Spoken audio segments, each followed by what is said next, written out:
Fala pessoal, tudo bem? Questão 22 foi a primeira questão do vestibular da ACAF Medicina 2024.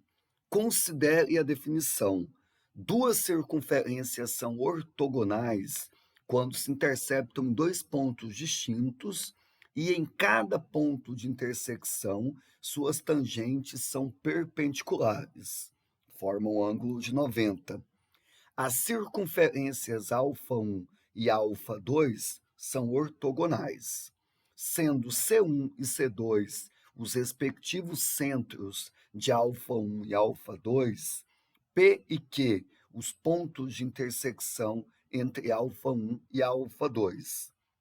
Assinale a alternativa que contém o comprimento do raio da circunferência circunscrita ao quadrilátero PC1QC2. Olha, essa é uma questão que de início ela é de geometria analítica, tem um nível de dificuldade, porque esse conceito de circunferências ortogonais, ele não é visto na maior parte dos materiais de geometria analítica no ensino médio. Por isso que ele deu aqui a definição, e o maior desafio no início é visualizar como são essas duas circunferências, tá?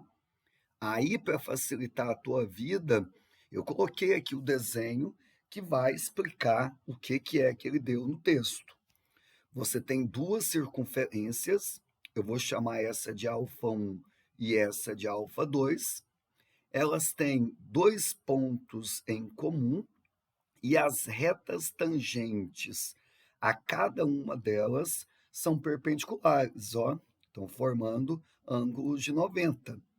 Nessa circunferência α1, essa reta T1, ela é uma reta tangente. Nessa outra circunferência α2, essa reta T2, ela é uma reta tangente.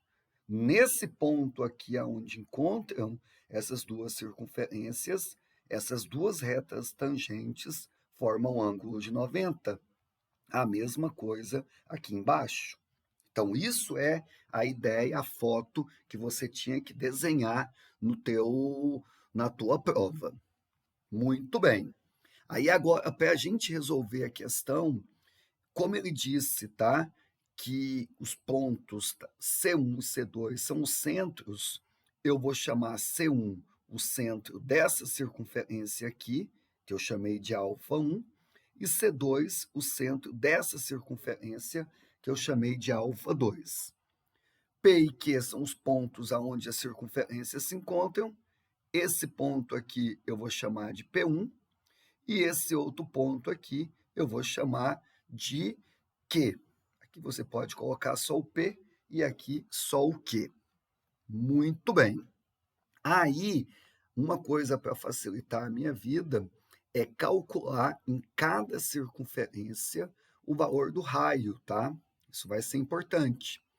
Como ele deu a equação na forma reduzida, o raio é só pegar quem está depois da igualdade e sempre achar a raiz quadrada.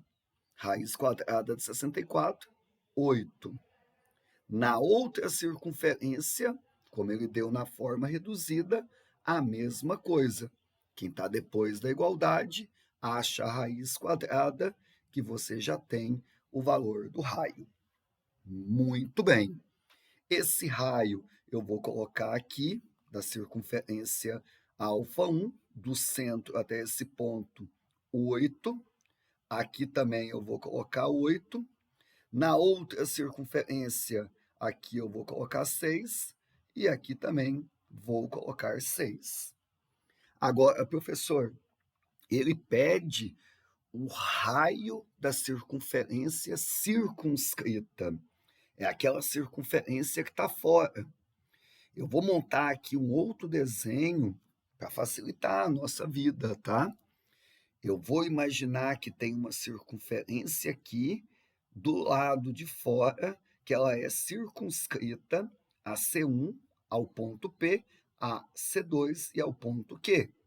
E aí eu vou escrever essa circunferência aqui com os respectivos pontos, tá? Então você vai colocar aqui para mim, e aí, pessoal, olha só o que que eu vou pensar.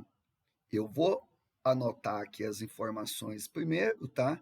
Que eu já tenho, 8, 8, 6 e 6, e eu vou pensar a seguinte ideia: como aqui entre as retas tangentes é 90, essa parte de baixo também é 90, ângulo oposto pelo vértice. Ou, se eu não quisesse ver oposto pelo vértice aqui, era só lembrar que a reta tangente forma 90 com o raio. Então, esse ângulo que está aqui, que é exatamente aqui no nosso desenho, é 90. Assim como essa parte aqui também é 90. Mas só ali na parte de cima já é o suficiente, tá? Aí agora, para fechar a questão, eu vou pedir para você ligar o C1 e o C2. Esse segmento C1, C2, professor, ele é a hipotenusa desse triângulo aonde eu estou passando aqui o rabisco. E esse cara aqui ele é muito especial. Ele é uma hipotenusa, mas também ele é o diâmetro. Lembra daquela propriedade quando você tem um triângulo inscrito numa circunferência? Se esse triângulo for retângulo, o lado oposto é sempre também o diâmetro. Guarda essa informação, hein? Triângulo inscrito na circunferência, se você já tem um ângulo de 90, o lado oposto, que é a hipotenusa, também é diâmetro. Praticamente a questão ela está no fim. Sabe o que que você vai fazer agora? Calcular esse diâmetro. Como ele é hipotenusa, cateto 8, cateto 6, adivinha? Hipotenusa 10. Toda essa medida, 10, raio é a metade, 5 aqui, 5 aqui. O nosso raio, ele vai medir 5 unidades, a alternativa B. Essa questão, ela praticamente não tem conta, ela é bem conceitual, você tem que fazer a interpretação de texto. Um abraço, que a matemática esteja com vocês.